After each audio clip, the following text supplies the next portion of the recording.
naskah Traktat Madinah.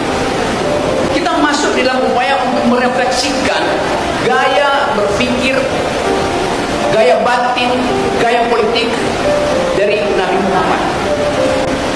Jelas Nabi Muhammad adalah seorang politisi. Jelas Nabi Muhammad adalah seorang negarawan. Jelas Nabi Muhammad adalah pemimpin dunia, karena sesuatu yang diucapkan dari tahun abad ke-6, tahun 602 Masehi sampai sekarang, orang membaca kembali risalah sosiologis atau versi politik atau terjemahan hermeneutik dari ayat-ayat Quran, terutama tentang keadilan sosial. Ini satu penghargaan luar biasa, dipasangkan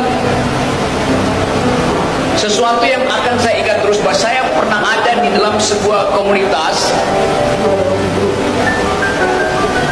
kembang tanjung.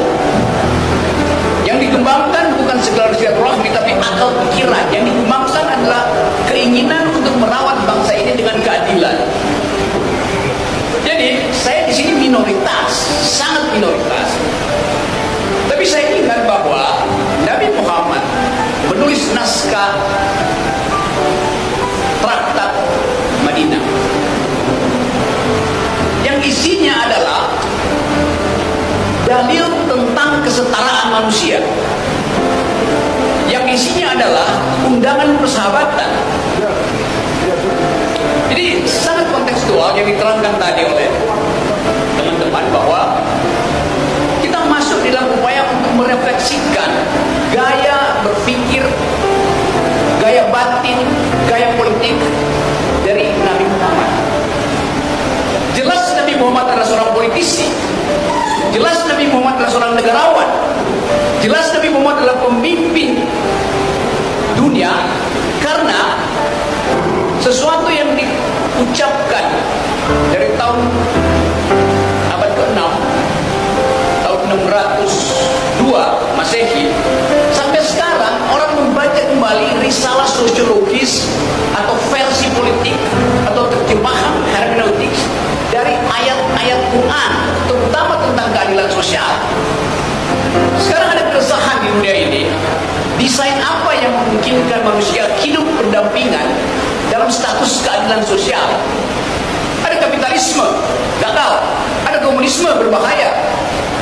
Orang masuk sekarang pada upaya untuk memikirkan jenis ekonomi, jenis transaksi sosial yang dasarnya adalah kesetaraan manusia. Orang pergi pada studi-studi baru tentang Islam, karena Islam adalah dokumen yang selesai, dokumen yang final, sebagai revelation, sebagai wahyu. Tidak ada interpretasi. Setelah itu, 1 tahun setelah meninggalnya Nabi, naskah itu selesai dan tidak ada interpretasi lain. Jadi orang melihat betul bahwa secara tekstual Quran itu memuat secara sempurna, secara lengkap seluruh bayangan manusia tentang kehidupan pribadi, kehidupan dengan alam, kehidupan dengan akhirat, dan kehidupan bernegara. Jadi saya menganggap bahwa ini ada satu dokumen sosial yang jadi acuan ketika dunia mengalami fata morgana, mengalami ilusi tentang masa depan. Itu yang memungkinkan. Saya belajar filsafat Islam cukup lama, 5-6 tahun, dan sekarang masih baca. Tapi yang unik pada kita adalah kalau kita mau refleksi tentang apa sebetulnya nilai kepemimpinan leadership dari Nabi Muhammad. Apa leadershipnya? Fakta pertama adalah kepemimpinan beliau terus menjadi model dari sepertiga umat manusia. Banyak sekali itu. Kalau sekarang 9 miliar dan 3 miliar orang secara statistik yang menganggap bahwa desain keadilan sosial ada pada Islam. Kita punya Pancasila, tapi itu adalah kesepakatan kewarganegaraan yang interpretasinya masih macam-macam. Jadi saya senang di sini karena kita mampu untuk mengucapkan kembali dalil-dalil itu. Dalil pertama yang saya tahu, dan saya kira bagian yang paling penting tadi adalah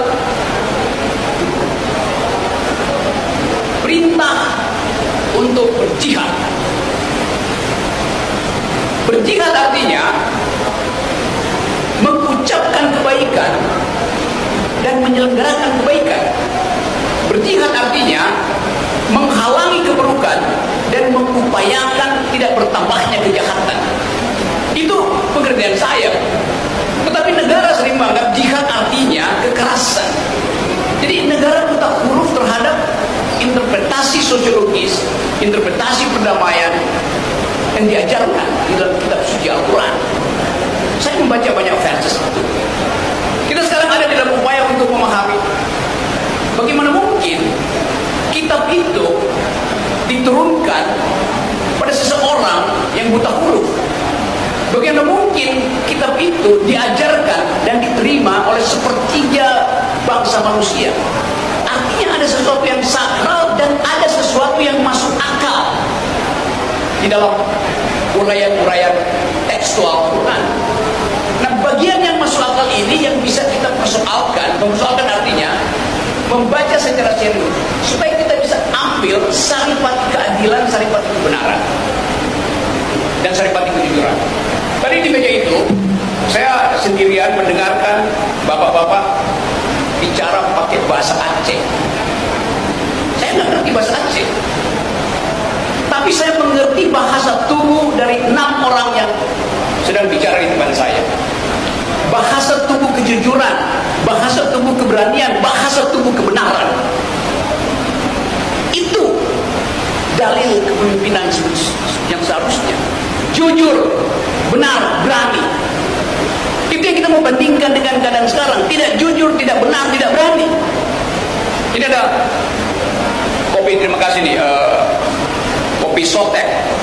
Sok tahu tapi ekonomi kurang.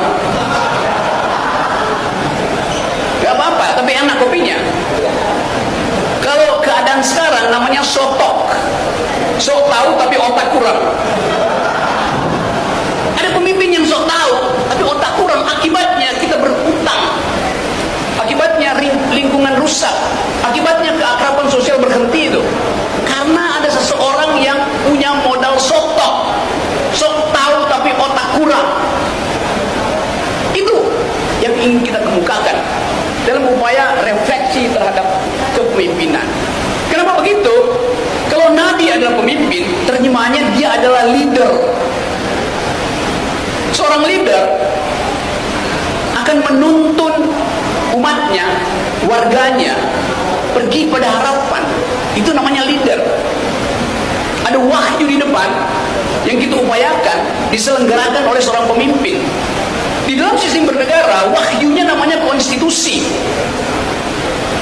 Tetapi justru konstitusi itu yang sekarang sedang dipermainkan oleh seseorang untuk memperpanjang kekuasaannya.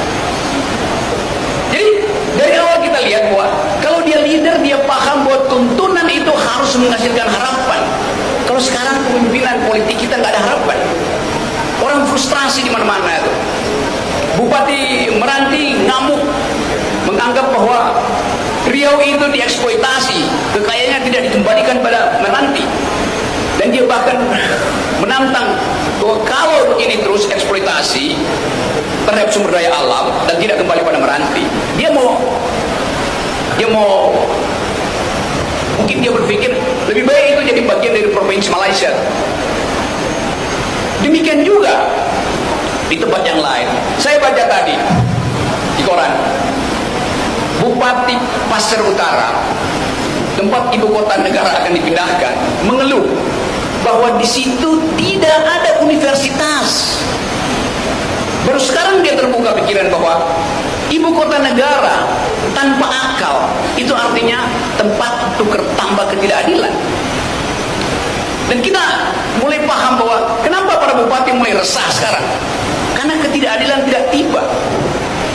Kalau misalnya kita berpikir bahwa IKN itu adalah semacam upaya untuk memperlihatkan kemegahan bangsa, di situ akan ada perusakan lingkungan, di situ akan ada makhluk Tuhan yang akan disingkirkan demi menanam beton di IKN. Padahal doktrin Islam adalah pelihara, hormati semua makhluk. Jadi IKN itu tidak berbasis pada sosiologi Islamis yang memerintahkan manusia untuk saling bersahabat, bahkan bersahabat dengan makhluk. Kalau kita perluas pembicaraan ini, kita kehilangan kemampuan untuk membaca masa depan, karena seolah keadilan sosial itu terhalang oleh kita. Doktrin sosial Islam adalah kesetaraan manusia, bahkan kesetaraan antar makhluk, penghormatan antar makhluk.